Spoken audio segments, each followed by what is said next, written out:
que nos acompanham nesta celebração.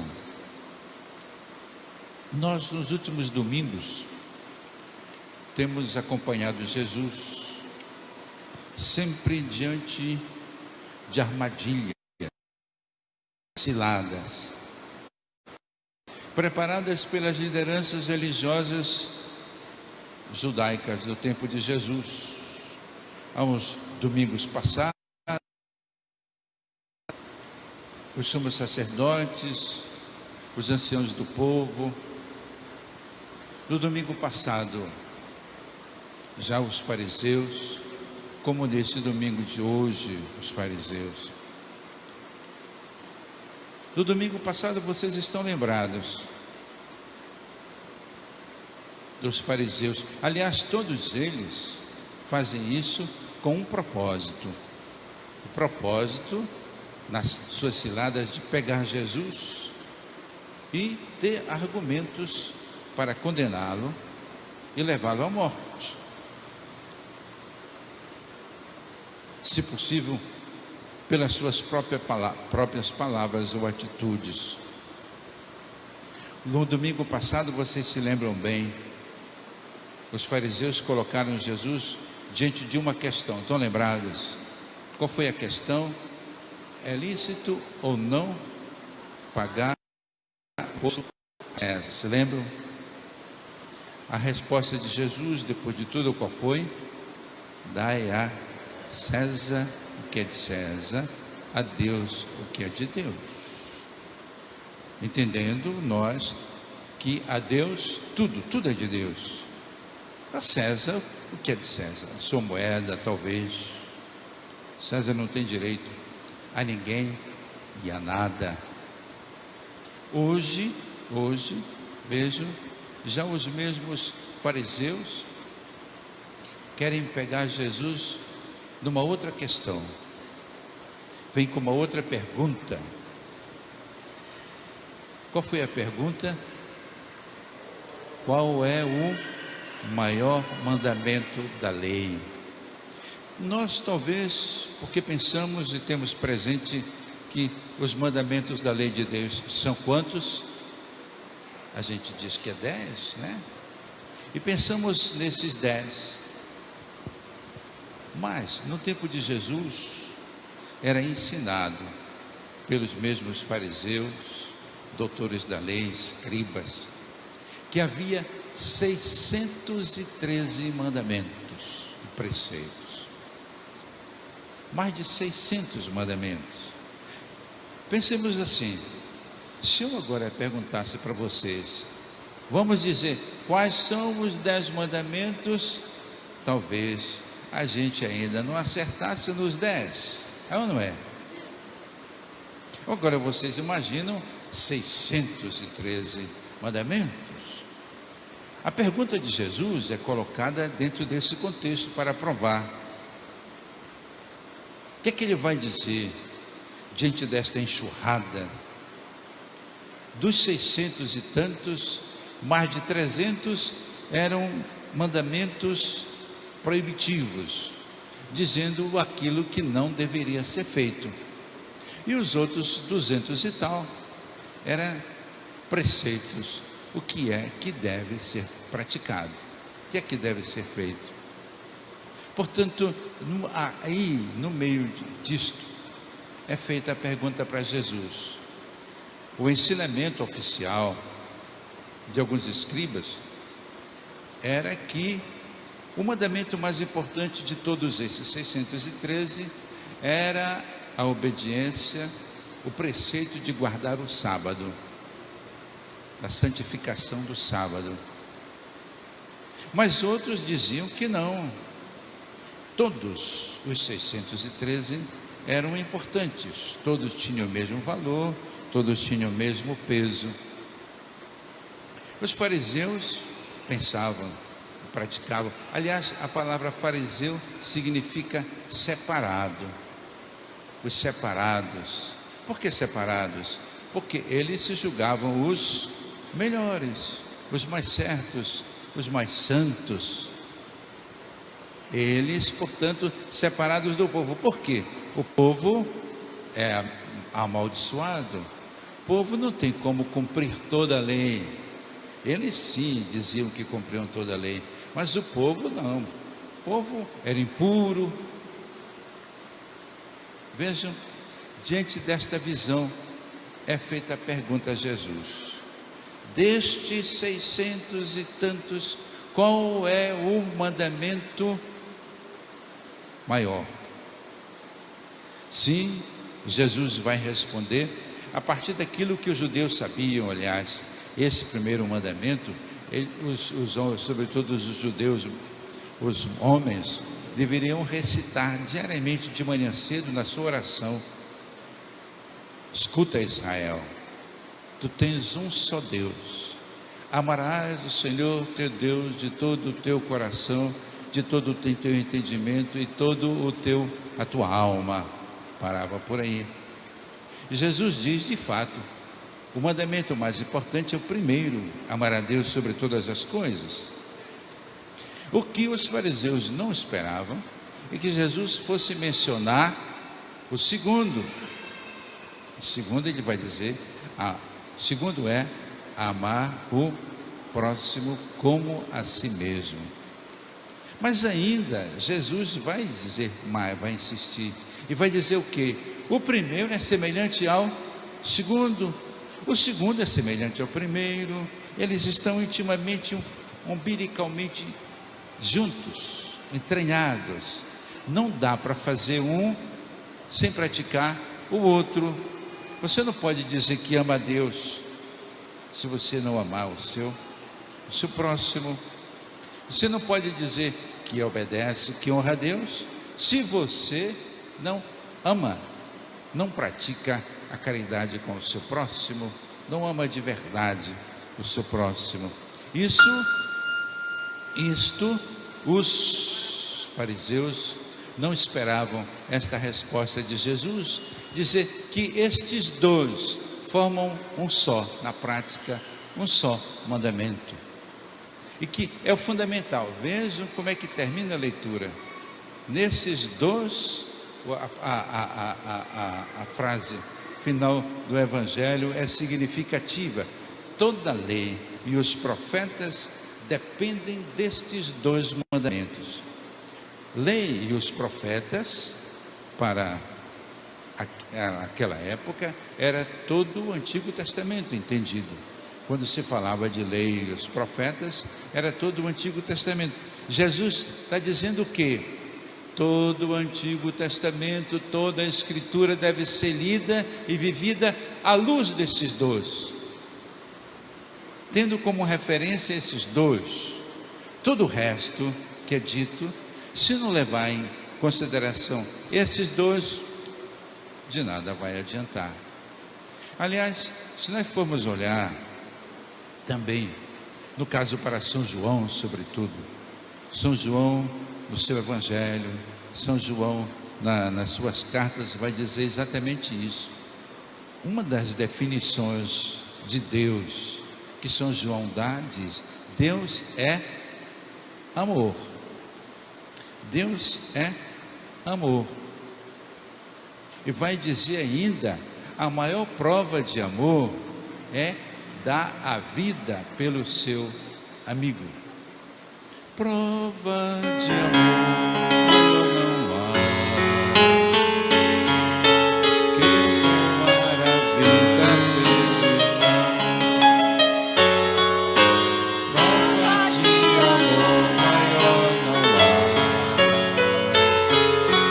que tomar a vida pelo irmão.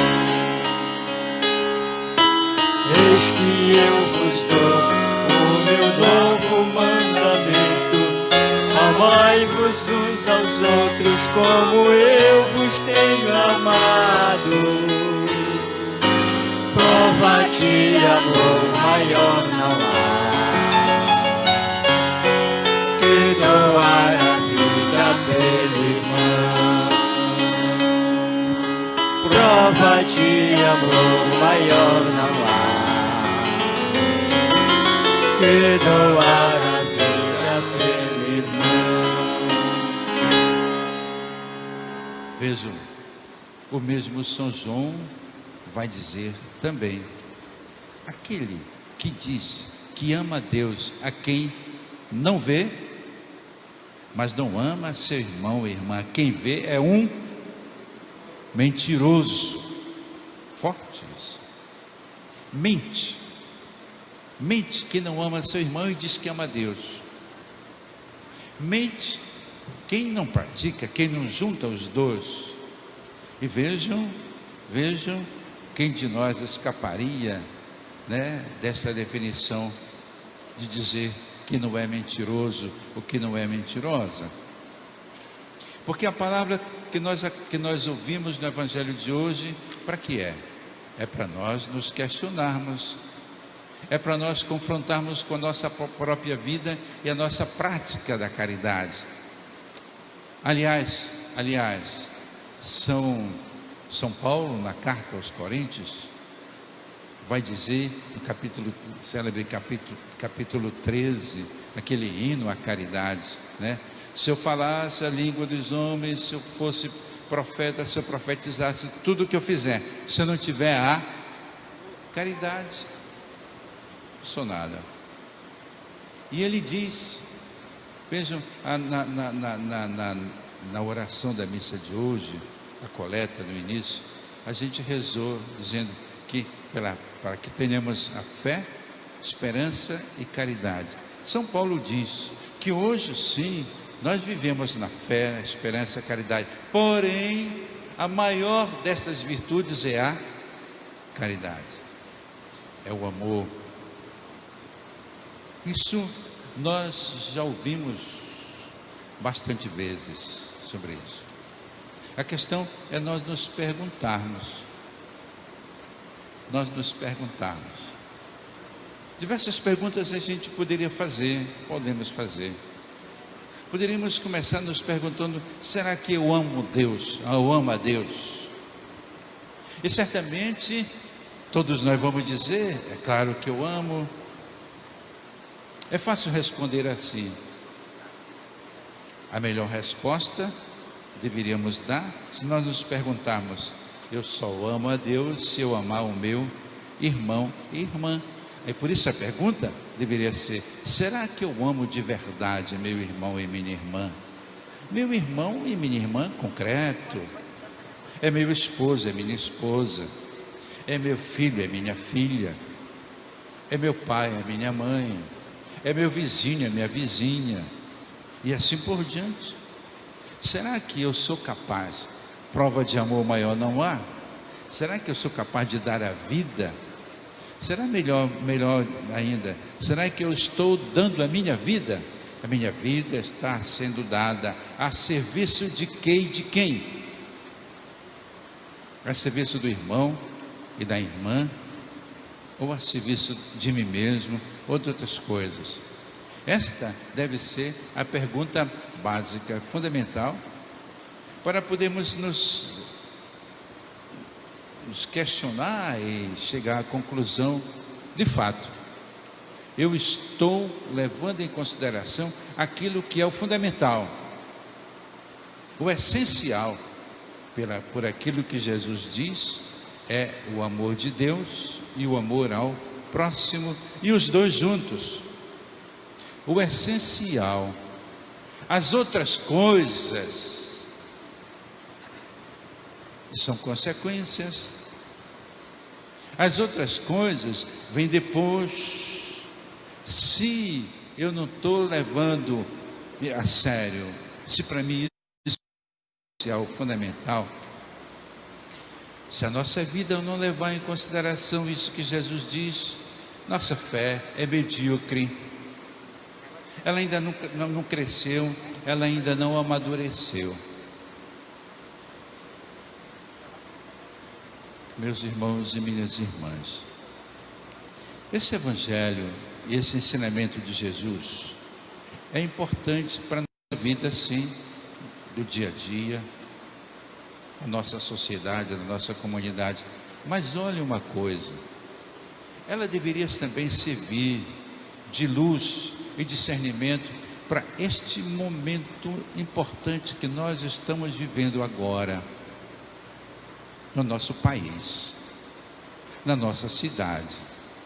Nós estamos a 15, 20 dias das eleições, não é? Temos que fazer escolhas de pessoas. No domingo passado, o critério que Jesus nos deu, a gente refletia sobre isso, era importante. Para nós foi importante o evangelho do domingo passado, para nós percebermos que a nossa fé tem uma dimensão política, que a nossa fé está ligada fundamentalmente à questão do bem comum, dos irmãos e das irmãs, e que fazer política é exatamente isso, cuidar do bem comum, que esta é a preocupação de Deus, o bem de todo o seu povo, o bem de todo o povo. Vejam hoje outro critério para nossa escolha, para as nossas escolhas. Fulano, fulana, amam o seu próximo. Fulano e fulana, não basta dizer que ama a Deus. Ama a Deus e o próximo será. Como é que ele tem demonstrado, ou ela tem demonstrado o seu amor? Essa é a questão. E essas pessoas que se apresentam diante de nós, como elas têm manifestado o seu amor para com o povo? Como elas têm manifestado o seu amor para com as pessoas, para com os mais necessitados, mais carentes, os mais pobres? Como é que tem? Olhem, não basta usar o nome de Deus, não basta dizer que ama a Deus, e nem basta dizer que é padre, ou que é bispo, ou que é pastor, que é pastora. Não, os títulos não importam. Títulos religiosos ou outros títulos, se é delegado, se é delegada, se é capitão, se é... Não interessa isso. O que é que interessa? Tem manifestado o seu amor para com o povo, porque é isso que importa para Deus. Deus quer ou não? Deus quer que nós escolhamos pessoas que tenham um profundo amor para com o povo. Não importa de onde vem, quem é, a sua sigla, não importa. Tem um profundo amor para com o povo. Dão a sua vida pelo povo, pelo bem comum, pela causa do bem comum. Este deve ser, veja como a palavra de Deus nos orienta, nos dá esta orientação. E nós, a partir da fé, não podemos deixar de lado isso, porque todas as nossas ações e atitudes têm que ser iluminadas pela fé. Todas as nossas atitudes, qualquer coisa, inclusive sobretudo esse momento das escolhas eleitorais, é fazer a vontade de Deus. Temos que contribuir, nós temos que ser instrumentos da mão de Deus, para que Deus possa realizar o bem, o melhor bem para seu povo agora neste tempo, para que estas pessoas sejam também instrumentos da mão de Deus, para realizar o bem comum de todo o povo. Senão, não adianta nós nos queixarmos depois, e as queixas normalmente já vêm tardes. De novo, repito, é a palavra de Deus que deve nos orientar, que deve nos guiar sempre e sobretudo nesses momentos. Eu dizia da outra vez, não importa o que é que a minha mãe diz, o que é que meu pai diz, o que é que o meu vizinho diz, o que é que a minha comadre diz, ou me pede. Não importa muito menos se eu vou ganhar um saco de cimento ou de açúcar ou ou não sei o que mais. Não importa. Importa se o mandamento do amor a Deus e o amor ao próximo é o essencial, está sendo cumprido e obedecido. Importa se eu estou sendo instrumento na mão de Deus para que sua vontade se realize. Isso é que é o mais importante, porque